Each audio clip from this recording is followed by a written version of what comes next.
Tonight we are a country awakened to danger and called to defend freedom. Our grief has turned to anger, and anger to resolution. Whether we bring our enemies to justice or bring justice to our enemies, justice will be done. Americans have many questions tonight. Americans are asking, who attacked our country? Cyber attacks as a weapon of real war. According to the Wall Street Journal, the Pentagon has a plan now to respond against attackers and hackers, treating cyber attacks as acts of war.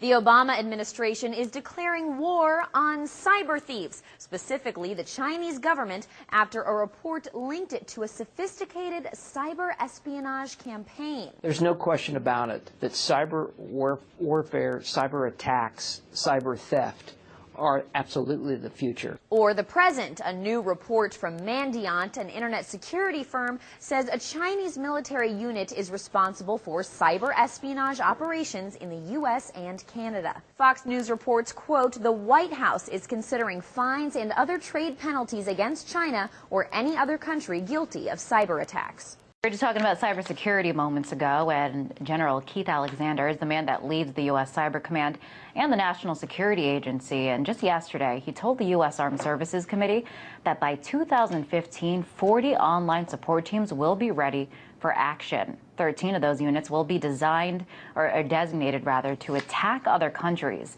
This after highly publicized cyber attacks on American companies and military computers. To talk about all this, I'm joined now by Andrew Blake. He is our web producer here at RT. Hi, Andrew. Hey there, Liz. So 13 teams for offensive action. What kinds of action are we talking about? That's a really good question, because keep in mind, this is news coming from General Keith Alexander, the head of the NSA and the head of the U.S. Cyber Command.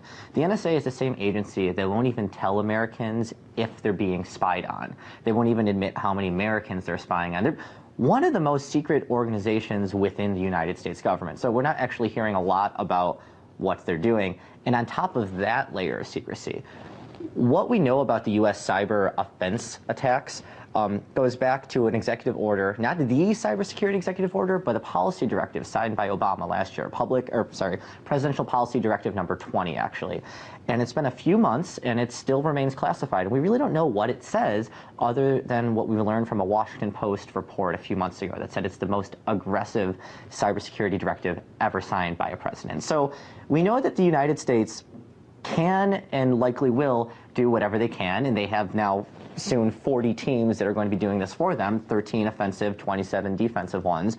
Are they going to be sending out viruses like Stuxnet and Flame, or are they going to be just taking kind of like preemptive strikes against adversaries that could be waging attacks on the U.S.? You mentioned this preemptive strikes because just what we can glean from the name 13 offensive actions, that means that it is not defensive. So the U.S. doesn't sound like they're gonna, planning on waiting around for something to happen and strike back. This is taking initiative. That here. sounds like U.S. starting this cyber war that they keep saying we're going to get hit with. We keep hearing that we're already in a cyber war and that the threat of a cyber war is more and more imminent. And depending on if you hear it from President Obama or someone from the House or the Senate or the NSA even, we're hearing all sorts of different information about how severe these threats are. Just this week, last night actually, speaking to ABC, I believe, President Obama said in an interview that hasn't aired yet that these threats are definitely being ramped up, and they're very serious, and we need to do something about it. And it looks like the way we're going to handle that is just to actually go ahead and not just nip it in the bud, but to start striking these countries before they even have the opportunity to fathom attacking us. Like, it's no surprise that we have a very, very strong military and very, very strong cyber command. And cybersecurity, as we can see by this initiative, is on the top of the agenda. And we're using this term cyber war, a relatively new phenomenon. What would that? U.S. President Barack Obama has issued an executive order to strengthen the nation's cyber protection, creating national standards for threat monitoring, detection, and response. We cannot look back years from now and wonder why we did nothing in the face of real threats to our security and our economy. In the past 2 years, suspected foreign hackers have attacked water treatment plants, the country's largest banks, major newspapers, even Sony's global PlayStation 3 gaming network. The target, everything from personal financial data to email addresses to codes for operating essential utilities. The presidential order makes it easier for the public and private sectors to share threat information with each other. These blind spots prevent us from being positioned to help the critical infrastructure defend itself, and it prevents us from knowing when we need to defend the nation. And it requires those sharing threat information to make sure they're not violating anyone's privacy just for the sake of security.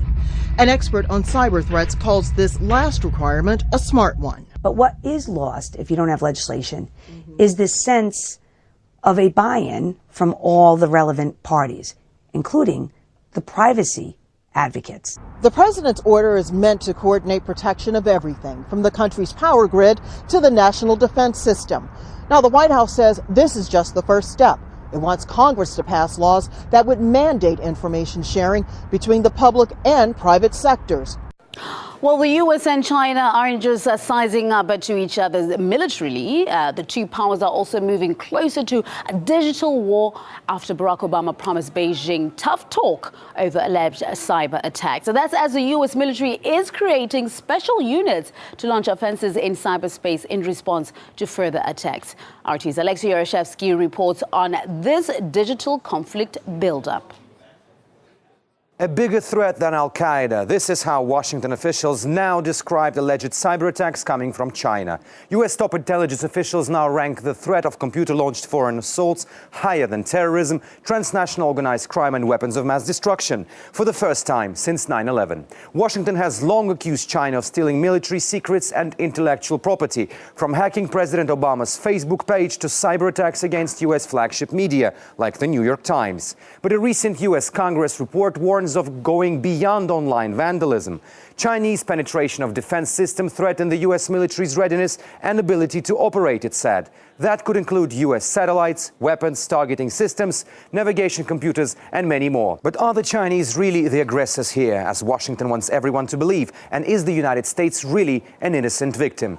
China's Ministry of National Defense claimed 63% of the 144,000 monthly cyber attacks that it recorded last year came from US-based IP addresses, while Washington claims its military cyber programs are there only to defend the country's e-borders. We don't know why now or why today, but late today at the Pentagon, the Defense Secretary Chuck Hagel made an announcement that sounded like something more from the height of the Cold War than mid-March of 2013. The U.S. is bolstering its nuclear missile defenses in Alaska and in Japan because of the threat mostly from North Korea, but also from Iran. And there are actually sources telling us tonight the U.S. is scrambling and going to this effort and expense, roughly $1 billion, because they believe the North Korean nuclear program is further along than they first thought. And their nuclear weapons, after all, are in the hands of an untested 28-year-old leader. It is where we begin tonight with our Pentagon correspondent, Jim Miklaszewski. He's on assignment tonight in St. Louis. Jim, good evening. Good evening, Brian. With today's announcement about beefing up U.S. missile defenses, the Obama administration revealing that it now considers North Korea to be a serious threat against America's homeland. North Korean leader Kim Jong-un today reviewed his troops during military exercises. But at the Pentagon, Defense Secretary Chuck Hagel warned it's North Korea's long-range missiles that have sounded the alarm. But North Korea in particular has recently made advances in its capabilities and is engaged in a series of irresponsible and reckless provocations. To counter the growing threat from North Korea, the U.S. military will bolster the missile defense system in Alaska by 50%, adding 14 interceptor missiles at Fort Greely, designed to intercept and destroy ballistic missiles aimed at the continental U.S.